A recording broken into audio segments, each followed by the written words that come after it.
Esinexeyere 78. Versión en castellano. Marzo 2010. Ufología del siglo XX. Por creacionista Charles. La ufología o estudio del fenómeno ovni existe desde 1947, fecha en que Kenneth Arnold vio objetos en forma de media luna volando sobre el monte Rainier en el estado de Washington. Mucho se ha escrito sobre el tema, y siempre hay cosas nuevas que contar. Sucedieron tantos avistamientos que siempre hay alguno que no hemos conocido. Creo que en lo que sigue el lector hallará bastante cosa nueva, aunque sucedida en el siglo XX. ¿Cuáles son los casos más importantes de avistamientos objeto volador no identificado en Guatemala? Son 3, aun cuando para otros interesados en el fenómeno ovni, la cantidad puede variar. En orden cronológico podrían citarse: 1. El ovni de Guatemala, así llamado por la internacionalidad que obtuvo. Este caso fue también titulado el primer ovni video grabado de la historia.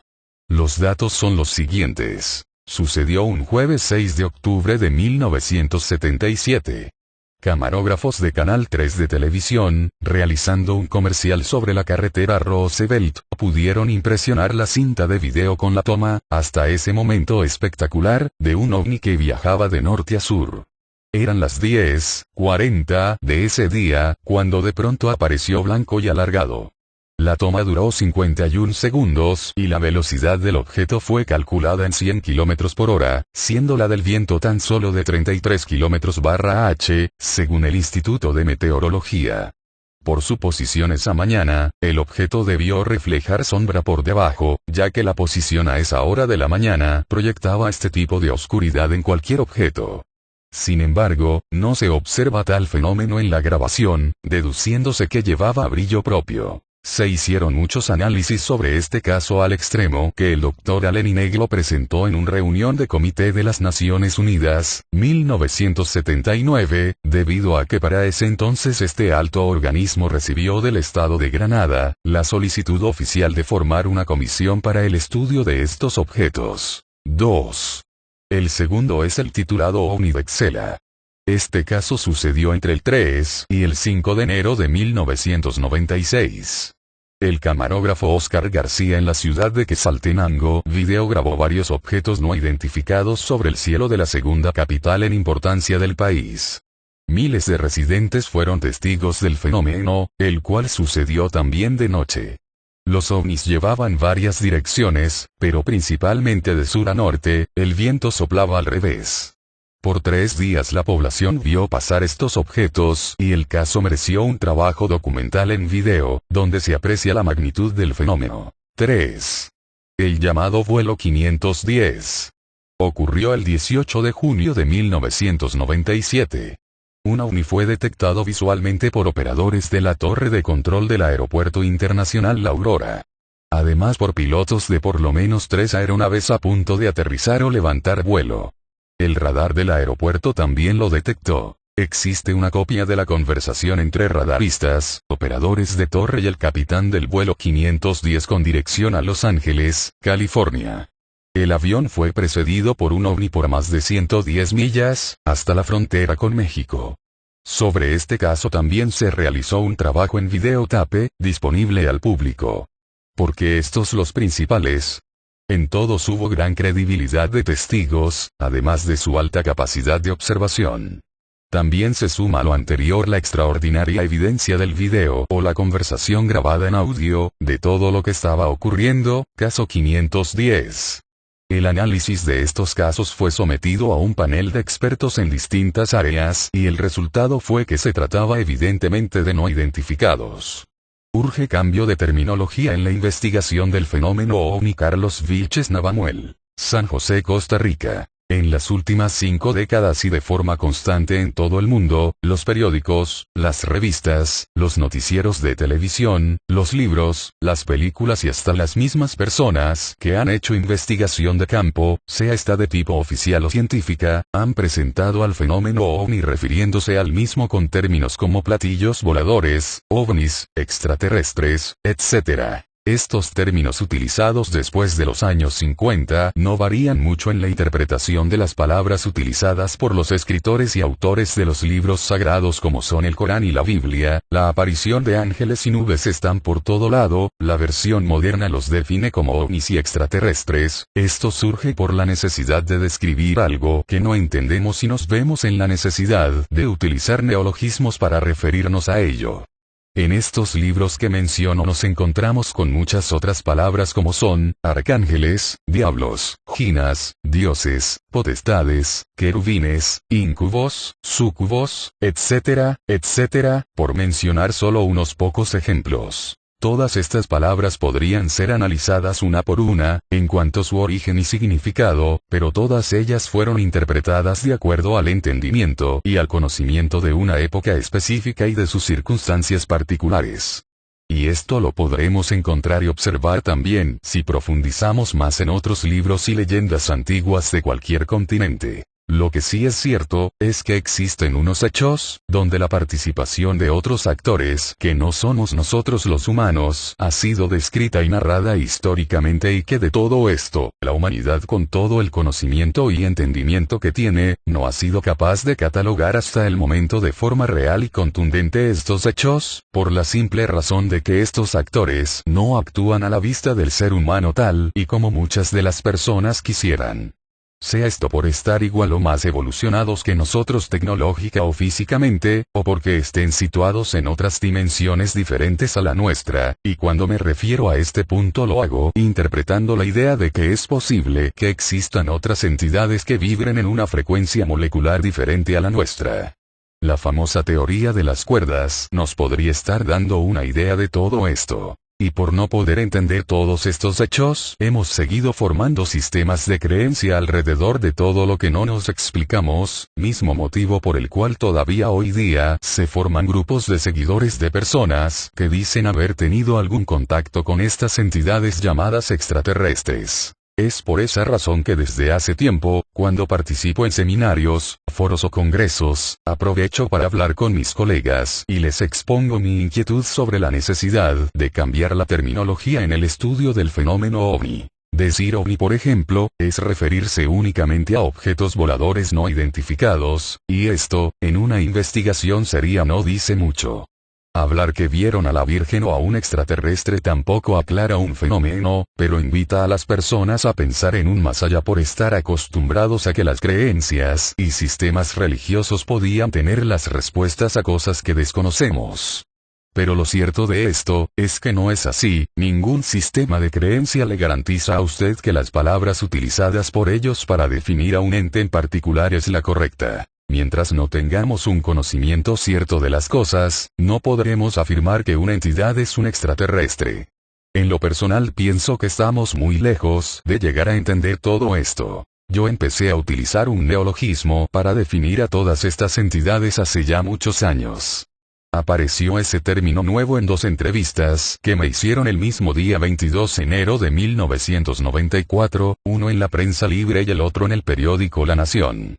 En esas entrevistas me refería a ese otro estado de cosas como el mundo de los macrobios, sin querer decir que estas entidades sean más grandes, más buenas, más malas o mayores que los seres humanos, sino más bien dando una connotación de contraposición al mundo de los microbios, descubiertos hace tan solo unos 150 años. De igual forma ahora se nos presenta una oportunidad de interpretar de forma más adecuada una realidad que ha estado en apariencia siempre allí, que no la entendemos, pero que sin embargo empezamos a intuir como un mundo de muchas posibilidades y de grandes retos al entendimiento de nuestra mente con respecto al universo y a lo que nos rodea. Nosotros estamos en estos momentos como Pasteur y Koch y todas aquellas personas que empezaron a investigar la descomposición de las cosas, los gérmenes y la existencia de unos animalitos muy pequeños que transmitían las enfermedades. A todos esos animalitos que difieren mucho unos de otros, se les define hoy día microbios, pero como cosa curiosa nunca se formó un sistema de creencia por este asunto. De ahí me nació la idea de proponer cambiar la terminología que hemos utilizado para usar palabras más precisas que impidan que se formen sistemas de creencia alrededor de ellas. Con el tiempo hemos podido ver que se han empezado a utilizar otros nombres para identificar a ciertas posibles entidades no catalogadas. Una de ellas y quizás la más conocida por su programa de televisión es ALF, por sus siglas en inglés que quieren decir, Alien Life Form, es decir forma de vida alienígena. Otra es EVES, que quiere decir entidades biológicas extraterrestres. Ninguna de estas palabras nuevas, incluyendo la propuesta por mí, pienso que sea la correcta, pero tal vez la reflexión y el análisis a estas nuevas propuestas nos ayuden a encontrar en un futuro próximo una forma más apropiada para definir este reto que se nos presenta. Oriente desconocido. OVNIs en Asia. Scott Corrales. Bradford, Estados Unidos. El hombre decía llamarse Toulinet y su narración era extraordinaria. Alegaba haber ostentado el rango de capitán en el servicio de inteligencia del ejército estadounidense en Vietnam durante la guerra con esa nación indochina y que se le había asignado una misión de alta extrañeza. Toulinet y su grupo de soldados de la afamada Special Forces cruzaron la frontera vietnamita para internarse en Laos en pos de un bombardero B-52 que se había estrellado en la selva en el mes de abril de 1970. El detalle que hacía que esta misión de rescate no fuese una versión en carne y hueso de la película Apocalipse no consistía en el curioso detalle de que antes de caer fulminado de los cielos, la enorme estratofortaleza había enviado un mensaje a su base indicando que era víctima de una persecución por ovnis. Siempre según Toulinet, su comando había logrado esquivar las fuerzas enemigas para penetrar exitosamente en Laos y llegar al sitio en el que yacían los restos del bombardero. La sencillez de su tarea al llegar al lugar era obvia: rescatar a cualquier sobreviviente del estrellamiento, recuperar las grabadoras de vuelo y cualquier material clasificado, y posteriormente destruir el aparato con explosivos.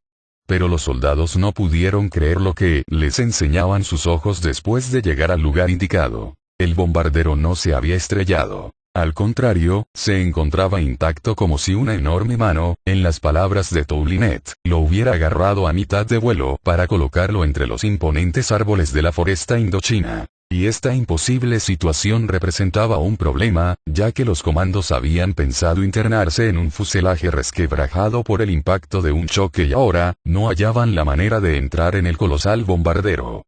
Después de considerar sus alternativas, el capitán dio la orden de volar una de las escotillas del fuselaje con los explosivos de demolición que traían consigo. Fue entonces que los soldados se internaron en una pesadilla que los atormentaría el resto de sus días. Los tripulantes del bombardero se encontraban en sus asientos, afianzados por sus correas de vuelo.